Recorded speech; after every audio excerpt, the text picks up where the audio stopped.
नमस्कार, बहुत स्वागत है आप सभी का। आप सभी देख रहे हैं एनएमएफ न्यूज का खास कार्यक्रम ग्लोबल चश्मा और मैं हूं आपके साथ चेतन पाठक। जंग तो चंद रोज होती है लेकिन जिंदगी बरसों तलक रोती है। अब एक ऐसी ही जंग इजराइल और हिजबुल्लाह के बीच शुरू होने वाली है। दरअसल इजराइल ने अब यह साफ कर दिया है कि वो ग्राउंड ऑपरेशंस करने वाला है लेबनान में घुसकर और हिजबुल्लाह के ठिकानों को बिल्कुल नेस्ते नाबूद वो कर देना चाहता है। दरअसल अब तक हवाई हमले हो रहे थे, मिसाइल अटैक हो रहे थे। इजराइल ने भी ताबड़तोड़ मिसाइल अटैक किए और करीब 1600 से ज्यादा हिजबुल्लाह के ठिकानों को तबाह किया। वहीं हिजबुल्लाह भी इस बार कमजोर नहीं है, 2006 वाली वो हालत नहीं है और वो भी अब पूरा जखीरा इकट्ठे कर बैठा है और ताबड़तोड़ हमले इजराइल पर करता हुआ नजर आ रहा है। हालांकि एक और मिसाइल जो है वो हिजबुल्लाह की तरफ से दागी गई। दावा किया गया कि उसने खुफिया एजेंसी मोसाद जो कि इजराइल की है उसके ठिकाने को, उसके जो बेस है उसको निशाना बनाया था। हालांकि इजराइल ने यह दावा किया है कि कोई भी नुकसान इस मिसाइल से नहीं हुआ है। तेल अवीव में यह मिसाइल गिराने का दावा हिजबुल्लाह ने किया था।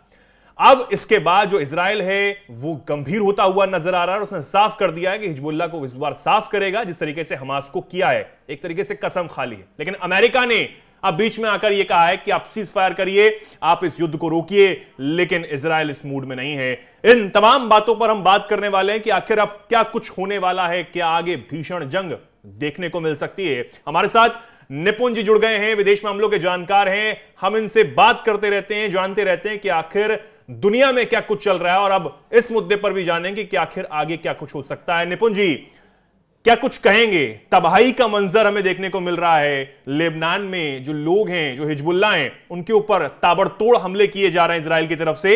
हालांकि इजराइल पर भी किए गए, लेकिन यह तो इजराइल को समझ आ गया कि हिजबुल्लाह पहले वाला नहीं है। तमाम जो चीजें हैं उसके पास अच्छी तरीके से मौजूद हैं और ईरान का पूरा समर्थन है। बात बनती नहीं है क्योंकि ईरान तो देखिए क्या है कि अगर आप देखें अभी 24 सितंबर को ईरान के जो प्रेसिडेंट हैं पेजेश्कियान, उन्होंने यूएन की जो जनरल असेंबली की समिट थी उसमें क्या बोला कि हम जो हैं किसी भी तरीके से वॉर में जाना नहीं चाहते। हम तो बल्कि जो परमाणु समझौता हमारा 2015 में हुआ था, जो 3 साल बाद टूट गया था, हम उसको दोबारा से रिवाइज करना चाहते हैं और हम वेस्ट कंट्रीज से बातचीत करने के लिए तैयार हैं। इसको लेकर आप देखें तो हमारा जो AIA, जो हमारी एक एजेंसी है जो परमाणु पूरा देखती है पूरा यूएन की, वो विजिट भी करने वाली है ईरान में जाकर कि भाई क्या कैसे हम लोग कर सकते हैं, कैसे हम जा सकते हैं। तो ईरान ने एक जो तस्वीर सामने लाई है वो तस्वीर है कि भाई हम एक पीस चाहते हैं, हम एक शांति चाहते हैं और हम एक समझौता दोबारा से करना चाहते हैं, बशर्ते हम पर जो प्रतिबंध लगाए गए हैं वो आप रिलीज कर दीजिए, हटा दीजिए। ईरान की इकोनॉमिकल कंडीशन इतनी मजबूत नहीं है कि वो क्या कर सके, मदद कर सके या किसी प्रकार का सपोर्ट कर सके। अब आपने कहा सर ईरान, बिल्कुल सही बात है, कर ईरान ही रहा है, ये भी बात फैक्ट है, लेकिन ईरान खुद ताकतवर नहीं है कि वो कर दे। ईरान के बैक में कौन है? ईरान के बैक में है चाइना और रशिया। चाइना चाहता है कि जितना ज्यादा अमेरिका जो है इजराइल के बहाने, इजराइल के साथ उलझा रहेगा इस रीजन में, उतना ही ज्यादा चाइना को फ्री हैंड मिलेगा। जैसे अभी आप देखिए चाइना ने कल एक मिसाइल लॉन्च किया जो उसने पहली बार जापान को भी क्रॉस करके गिरा दिया बगैर किसी सूचना के। जापान का कहना है कि मुझे तो पता ही नहीं कब लॉन्च किया, और उसने मैसेज दिया कि हम इस प्रकार से मिसाइल लॉन्च कर सकते हैं कि वो अमेरिका तक हिट कर सकती है। 44 सालों बाद मिसाइल का परीक्षण किया है। हाँ, और पहले जितने परीक्षण किए तो चाइना ने कभी इतनी दूरी के परीक्षण कभी नहीं किए थे, और जितने भी टेस्ट किए थे वो चाइना ने आसपास ही अपने किए थे। लेकिन पहली बार इतने डिस्टेंस का, जिसको हम अग्नि 5 जैसे बोलते हैं, हमारा जो अग्नि 5 है उससे भी बड़ा आप देख सकते हैं, तो उस टाइप का आपका मिसाइल का उन्होंने क्या किया, टेस्टिंग किया है। इसमें सीधा सीधा उनका मकसद है, एक सीधा सीधा क्लियर मैसेज है अमेरिका को कि हम जब ताइवान के ऊपर एक्शन लेंगे तो आप इधर आना मत, अगर आओगे तो हमारे पास ऐसी मिसाइल हैं कि हम आपको वहीं से बैठे बैठे आपको हिट कर सकते हैं। और आप कहेंगे सर ताइवान पर एक्शन होगा नहीं होगा? देखिए ताइवान पर एक्शन होने की बात अगर हम बात करते हैं तो जो चाइना की पीपल्स आर्मी है उसका एक डॉक्यूमेंट था जो 2013 में ताइवान की न्यूज एजेंसी के द्वारा पब्लिश किया गया था 2013 में, जिसमें उसने दावा ये किया है पीपल्स आर्मी ने कि हम 2025 तक ताइवान को अपने में मिला लेंगे। उन्होंने उसमें 2060 तक का प्लान रखा है कि 2060 तक हम 6 वॉर करेंगे, जिसमें 2025 तक ताइवान है, उसके बाद आपका अरुणाचल प्रदेश भी उसके अंदर शामिल किया है उन्होंने, यहाँ तक कि जापान का जो सेकाकू आइलैंड है उसको भी शामिल किया हुआ है उन्होंने, और रशिया का भी जो व्लादिवोस्तोक है उसको भी शामिल किया हुआ है। तो एक तो एंगल से ये हुआ।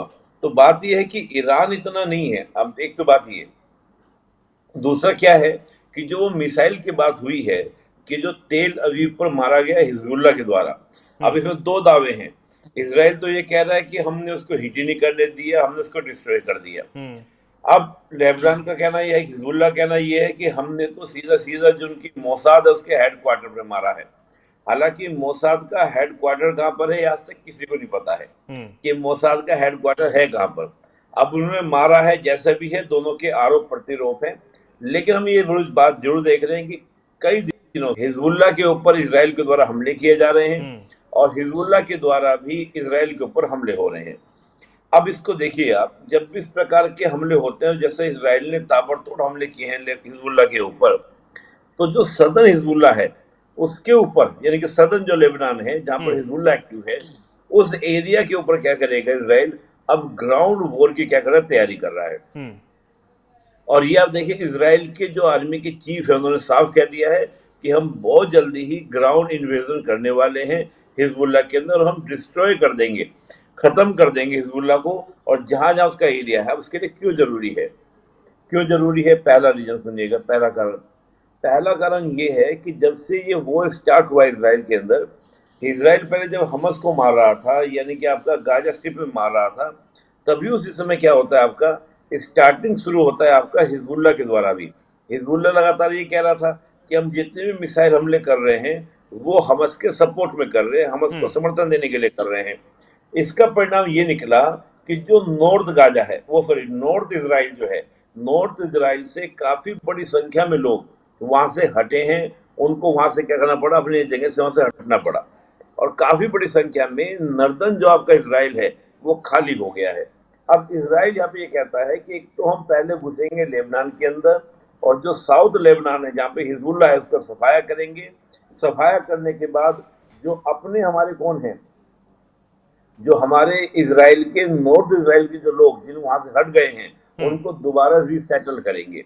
अब देखिए इंटरेस्टिंग बात देखिएगा, आप चाहे हमस की आप बात करें या हिजबुल्ला की बात करें, मैं इन दोनों ही संगठन की,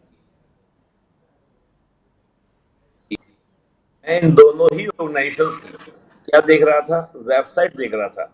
उस वेबसाइट में आप देखें, हमस ने भी लिखा है कि कयामत के दिन तक हम लड़ेंगे जब तक हम इसराइल को खत्म नहीं कर सकते, ज्यूज को खत्म नहीं कर देते। और यही बात हिजबुल्ला कह रहा है कि हमारी लड़ाई तब तक है जब तक हम इसराइल को खत्म नहीं कर सकते। ये उनके फेस्टो का जो उनका डॉक्यूमेंट है उसके स्टेटमेंट दोनों के दोनों के हैं। तो ये दोनों जब इस प्रकार की बात करेंगे तो इसराइल की तो सिक्योरिटी को ऑटोमेटिकली थ्रेट्स है। और देखिए इसराइल को आप हमेशा मानकर चलिए, इसराइल एक ऐसा है जैसे मुंह में दांत और जीभ, चारों ओर आप देखिए इसराइल के आपके शत्रु बैठे हैं। अरब वर्ल्ड में कोई भी देश ऐसा नहीं है जो इसराइल को मानने को तैयार हो। वो बात अलग है कि आज सुन्नी मेजोरिटी वाले जो कंट्री हैं वो अमेरिका के प्रभाव में, अमेरिका के दबाव में आकर कह लीजिए, कैसे भी कह लीजिए, वो इसराइल से बेटर रिलेशंस क्या कर रहे हैं, बिल्डअप कर रहे हैं। और बेटर रिलेशन हम देखें तो अब्राहम अकॉर्ड के थ्रू हम बात करें, चाहे वो यूएई की बात करें, बहरीन की बात करें, बहुत सारे कंट्रीज ने उन्होंने क्या किया, संबंध बेटर किए इसराइल से। लेकिन जो सिया मेजोरिटी वाले हैं, जैसे ईरान की हम बात करते हैं, या ईरान के जो प्रॉक्सीज, चाहे वो यमन की हम बात करें, यमन में हुतीस की बात करें, इराक में जो मुक्ता अल सदर की हम बात करें, ये भी एक प्रॉक्सी है, ये इराक में एक्टिव है। इस बीच एक सवाल बहुत जरूरी हो जाता है कि हिजबुल्ला जो है वो ईरान के समर्थन से है, ये बात बिल्कुल समझ आती है, लेकिन 2006 के बाद जो मैंने जिक्र किया, उसने अपना जो हथियारों का जखीरा था वो बढ़ाने का पूरा प्रयास किया और किया भी, आज दिख भी रहा है। कि तमाम मिसाइल, तमाम रॉकेट्स उसके पास हैं, एक अच्छे क्वालिटी के जो मिसाइल्स हैं वो उसके पास है, और इस बात को इजराइल ने माना। हमने पिछले दिनों ये भी देखा जब हिजबुल्लाह ने इजराइल में अटैक किया और जो आयरन डोम था वो कहीं ना कहीं फेल साबित हुआ था। पैलेस्टाइन 2 जब हिजबुल्लाह ने छोड़ी और उसका वीडियो भी बाकायदा रिलीज किया, ये दिखाया कि हमने इस तरीके से जो है मिसाइल अटैक यहां पर इजराइल पर किया। तो इससे हिजबुल्लाह की जो ताकत है वो कितनी दिखती है, और क्या हमास के सामने अगर इजराइल ये देख के चलता है कि हमास जितना आसान होगा हमें नेस्तनाबूद करना हिजबुल्लाह को, तो क्या ये इजराइल का ओवर कॉन्फिडेंस है? नहीं नहीं, देखिए एक्चुअली क्या है ना, ओवर कॉन्फिडेंस की बात नहीं, ये बात सही है कि हिजबुल्लाह पहले से ताकतवर है। आज करीब 1 लाख लड़ाकों की फोर्स बोली जाती है इसराइल के पास में, सॉरी हिजबुल्लाह के पास में, इसमें कोई दो राय नहीं है।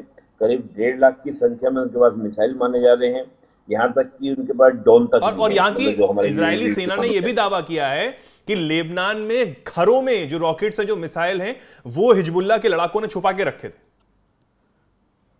हाँ, मैं वही बात कह रहा हूँ। तो हिजबुल्लाह के पास पहले से बहुत स्ट्रॉन्ग पावर है, पहले से अच्छी ताकत है, इसमें कोई दो राय नहीं कि हिजबुल्लाह पावरफुल नहीं है। लेकिन अब एक बात को समझिए, इजराइल अगर इस प्रकार से उसको छोड़ देता है और इजराइल उसके ऊपर हमले नहीं करता है, तो इजराइल की सिक्योरिटी की थ्रेट्स तो जो के तो रहे। और इजराइल की जो डेमोग्राफी बदली है, डेमोग्राफी कैसे बदली है, जो नर्दर्न इजराइल है वहां से हजारों की तादाद में लोग घर छोड़कर भागे इजराइल के हिजबुल्लाह के अटैक के बाद। तो हिजबुल्लाह के अटैक को अगर रिप्लाई नहीं करता, हिजबुल्लाह में यानी कि साउथ लेबनान में घुसकर अगर वो क्या नहीं करता, सैनिटाइज नहीं करता है हिजबुल्लाह को, तो बड़ी दिक्कत हो जाएगी इजराइल के लिए। तो इजराइल कैसे सर्वाइव करेगा, इजराइल कैसा रहेगा? तो बात यहाँ पर इजराइल की अपनी एक सिक्योरिटी की बात है। और देखिए, एक हार्ड पावर नेशन इजराइल क्यों बना? इजराइल इसलिए तो हार्ड पावर बना है ना कि भाई उसके सामने चैलेंजेस, समस्याएं हैं। और एक चिंता और भी है इजराइल को, ऐसा नहीं कि इजराइल सबको कैलकुलेट नहीं कर रहा होगा। देखिए, गाजा स्ट्रिप में हमास को सप्लाई बंद करना बड़ा आसान था इजराइल के लिए। राफा बॉर्डर फोर्सेस लगा दी, उधर से आपका ओशन में नेवी लगा दी, ब्लॉक कर दिया, हमास को सप्लाई नहीं जा पा रही है। यहाँ जो हम लेबनान में बात कर रहे हैं, जो हिजबुल्लाह है, इसको सप्लाई सीरिया के थ्रू बहुत आसानी से हो जाएगी। और आप अगर पैटर्न देखें, इजराइल ने 3 जगह हिट किया है। एक तो साउथ लेबनान के अंदर, यानी कि जहाँ हिजबुल्लाह का गढ़ है, वहां पर अटैक किए हैं। इसके अलावा बैरूत पे भी हमले किए हैं थोड़े बहुत, और बैरूत के अलावा जो ईस्ट आपका लेबनान है वहां भी हमले किए हैं। जबकि ईस्ट लेबनान से उसको कोई टेंशन नहीं है, ये वो जगह है जहां से हिजबुल्लाह को सप्लाई मिलती है। तो अब मैं ये कहूंगा, देखिए इजराइल अपनी कैलकुलेशन कर रहा होगा, और हिजबुल्लाह ने, ईरान ने मैसेज दिया इजराइल को कि भाई हमारे पास लॉन्ग डिस्टेंस की मिसाइल है, अगर तुम हम पर हमला करोगे तो हम तेल अवीव तक हिट करेंगे। तो उन्होंने उसका प्रयास किया है। इधर आप देखिए, ईरान जो इस वक्त को समझ रहा है और बड़े जो हिजबुल्लाह उसके बड़े कमांडर के मारे जाने के बाद वो और घातक साबित हो रहा है। जी, मैं वही कह रहा हूँ, अब इस बात को ईरान समझ भी रहा है कि ईरान जो है, इजराइल जो है रुकने वाला नहीं है। इजराइल बिल्कुल क्या करेगा, एक्शन लेगा। इसलिए ईरान क्या करे, दूसरी ओर से बात करना शुरू कर दिया कि हम डायलॉग करना चाहते हैं, हम समझौता करना चाहते हैं। तो ये बहुत सारी चीजें जो है क्लियर दिखती है। लेकिन मेरा अपना मानना है, इजराइल रिस्क लेगा, इजराइल बिल्कुल जोखिम लेगा, क्योंकि इजराइल के सिक्योरिटी के थ्रेट्स हैं, सिक्योरिटी के टेंशन हैं। अगर इजराइल इसको नहीं लेता है तो आप समझिए, अगर आज हिजबुल्लाह स्टार्ट होता है, कल को इराक में जो ईरान का प्रॉक्सी है मुख्तार असद, वो भी आएगा, वो भी हमले करेगा। यहाँ तक कि सीरिया में जो सविया ग्रुप है, जो आपका एक शिया मेजोरिटी का, यानी कि जो शिया मिलिशिया है, वो भी अटैक करेगा, हूतीज भी अटैक करेगा। और कमाल की बात देखिए, एक बड़ी इंटरेस्टिंग मैं आपको जानकारी देता हूँ। अभी रिसेंटली क्या हुआ है, हूतीज और रशियंस की मीटिंग हुई है, और हूतीज ने क्या किया कि रशिया से मिसाइल मांगे हैं कि आप हमको लॉन्ग डिस्टेंस के मिसाइल दे दो। अब देखिए, ये जो पूरा करवाया है, ये ईरान ने करवाया है रशिया के थ्रू। अब ये बड़ा एक इंटरेस्टिंग पहलू क्या है, रशिया हालांकि आज तक कभी भी मिलिटेंट्स ऑर्गेनाइजेशंस को, इस प्रकार के ऑर्गेनाइजेशन से बात नहीं करता था, लेकिन ये रशिया ने पहली बार हूतीज से बात की है। और अगर रशिया हूतीज को मिसाइल दे देता है तो ये भी एक बहुत बड़ा तनाव बन जाता है, किसके लिए, इजराइल के लिए, कि जितना भी इजराइल की ओर जाने वाले शिप्स होंगे, हूतीज उन पर क्या करेंगे, हमले करेंगे। तो इजराइल के लिए एक स्थिति ये है, सर्वाइवल की लड़ाई है, और सर्वाइवल की लड़ाई में आपको किसी भी हद तक जाना पड़ता है। मानता हूं कि लेकिन इस बीच अमेरिका और फ्रांस ये चाहते हैं कि सीज फायर हो और इजराइल जो है वो अपने हमले रोके, लेकिन वो मानने को तैयार नहीं। और कहा यह भी जा रहा है कि लेबनान की सीमा तक जो इजरायली सेना है वो पहुंच भी चुकी है और कभी भी दाखिल हो सकते हैं, कभी भी ग्राउंड ऑपरेशंस जो हैं वो शुरू हो सकते हैं। लेकिन अमेरिका और फ्रांस अब क्या सोच रहे होंगे, क्या कहना चाहते हैं उस पर, कैसे ये जो आने वाली चीजें हैं वो रुकेंगी अमेरिका के हिसाब से? America France cease fire, complete cease fire की बात नहीं कर रहे हैं। वो कह रहे हैं 25 डेज का सीज फायर पहले कराया जाए और उस 25 डेज के सीज फायर के अंदर फिर आगे की सीज फायर की रणनीति तैयार की जाए। और वो यूएनओ के द्वारा भी प्रयास कर रहे हैं कि 25 दिन का सीज फायर करा दीजिए, उसके बाद हम प्लान कर लेंगे कैसे क्या हो सकता है, भविष्य में क्या हो सकता है, लेकिन अभी पहले 25 दिन का। अब यहाँ पर वही बात है कि अगर इजराइल इस बात को अमेरिका को कन्विंस करा लेते कि अमेरिका भी वॉर में ज्यादा जाना नहीं चाहता, अमेरिका भी जानता है ये वॉर जो है वो चाइना और रशिया करवा रहे हैं, और अगर यहाँ पर इजराइल इन्वॉल्व होता है हिजबुल्लाह के अंदर, तो आप मानकर चलिए इराक से भी हमले होंगे इजराइल के ऊपर, जो सीरिया है वहां से भी हमले होंगे, और तमाम जगह से हमले होने के बाद एक अच्छा खासा फंड जो है इन देशों को इजराइल को देना ही पड़ेगा, क्योंकि इजराइल की सिक्योरिटी का जिम्मा अमेरिका अपने ऊपर लेकर चलता है और अमेरिका इस बात को समझ भी रहा है। लेकिन अब देखिए बात इंटरेस्टिंग क्या कह रहा हूँ, इजराइल के लिए जो लड़ाई है, ये पूरी लड़ाई इजराइल के लिए उसके सर्वाइवल की लड़ाई है। अगर उस सर्वाइवल, क्योंकि जो नॉर्थ इजराइल खाली हुआ है वहां पे लोगों को बसाना इजराइल के लिए उतना ही जरूरी है जितना जरूरी हर किसी भी कंट्री के लिए अपने नागरिकों की सुरक्षा की है। भाई इजराइल किस बात पे कहेगा कि इजराइल के लोग कहेंगे कि तुमने इतनी बड़ी सेना बना रखी है, तुम्हारा इतना बड़ा नेचर दुनिया में डरता है और आप अपने लोगों को सिक्योर नहीं कर पा रहे हैं, अपने एरिया के लोगों को आपने क्या कर दिया, हटा के उनको दोबारा रिसेटल नहीं कर पा रहे हैं। ये तो स्थिति हमारी जैसी हो जाएगी कि जम्मू कश्मीर से कश्मीरी हिंदू जब आ गए उनको आप दोबारा से बसा नहीं पा रहे हैं, दोबारा उनको आप सेटल नहीं कर पा रहे हैं, ये वो वाली सिचुएशन हो जाएगी। तो मुझे नहीं लगता कि इजराइल मानने वाला होगा इजराइल किसी तरीके से। और देखिए क्या था कि हमस को तो उन्होंने खत्म कर दिया है, हिजबुल्लाह का भी काफी नुकसान कर दिया है, कई टॉप कमांडर उनके मार दिए हिजबुल्लाह के।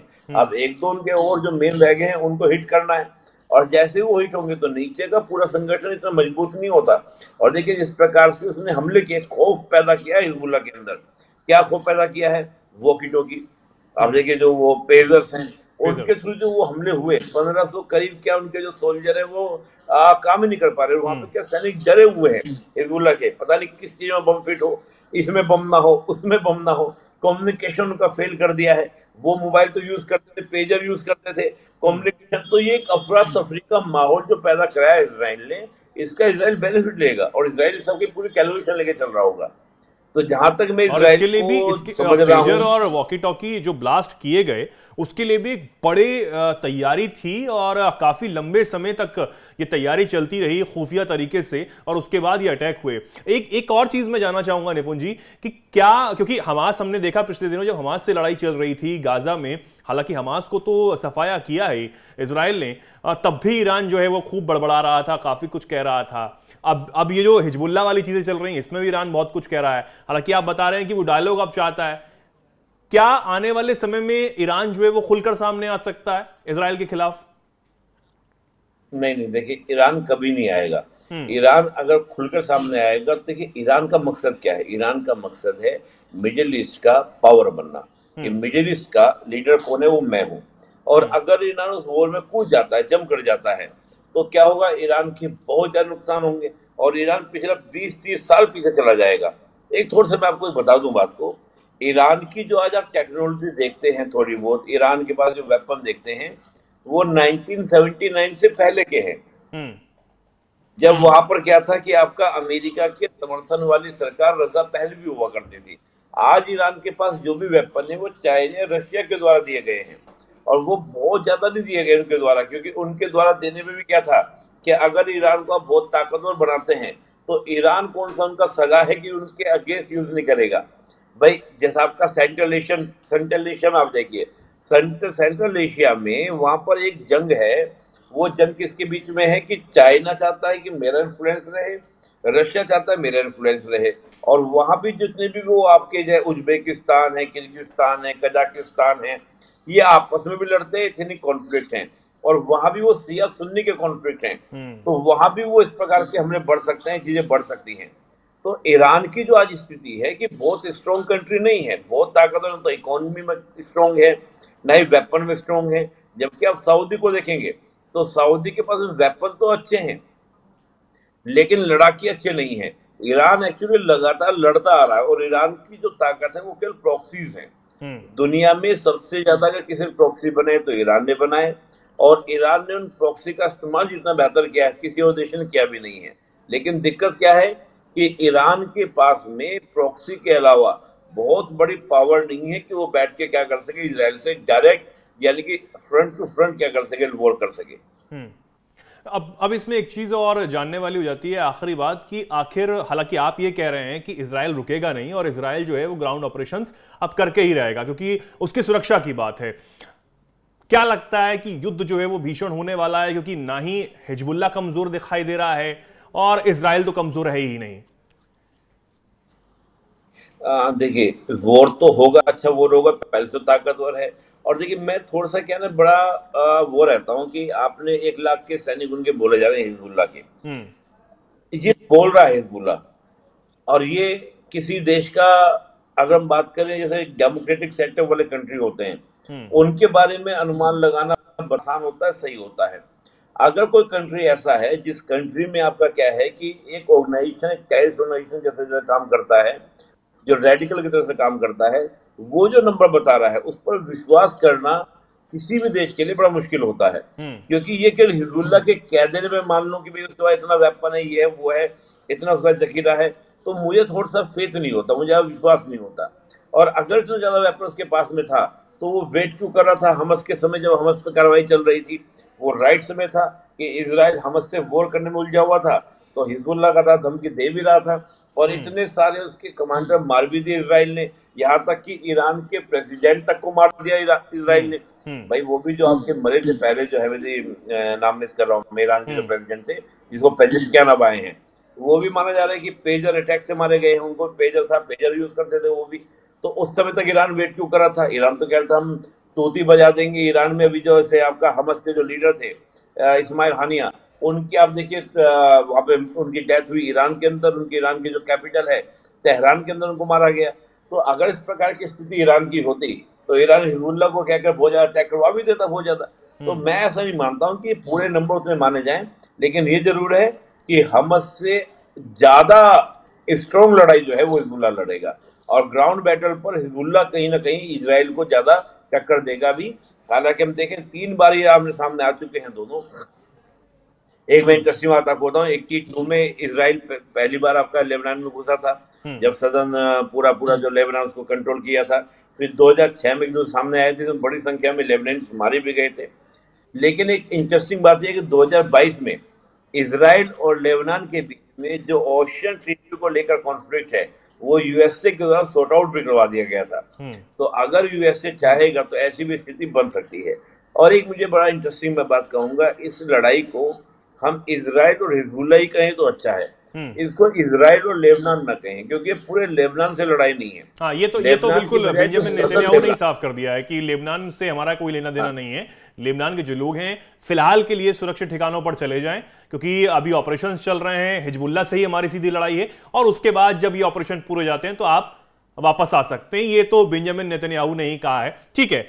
लेकिन ये देखने वाली बात होगी कि अब अमेरिका की तरफ से जो कहा गया है, फ्रांस जो अपील कर रहा है, इजराइल हालांकि उसके मानने के मूड में तो बिल्कुल भी नहीं है, ग्राउंड ऑपरेशन की तैयारी वो कर रहा है और वो ये चाहता है कि वो सीधा घुस के लेबनान में और हिजबुल्लाह के ठिकानों को खत्म करे। ये सीधे तौर पर इजराइल ने एक तरीके से कसम खा ली है। जो भी अमेरिका की तरफ से कहा जा रहा है या फिर फ्रांस की तरफ से अपील की जा रही है, सबको इग्नोर करता हुआ इजराइल इस वक्त नजर आ रहा है। लेकिन देखने वाली बात होगी कि आगे ये जो जंग है वो किस तरीके से घातक और भीषण जो है वो हो सकती है। हमारी नजर इस पर बनी रहेगी। बहुत बहुत धन्यवाद निपुण जी आपका मदद जुड़ने के लिए, तमाम जानकारियां हमें देने के लिए। जी, कुछ कहना चाहते हैं आप?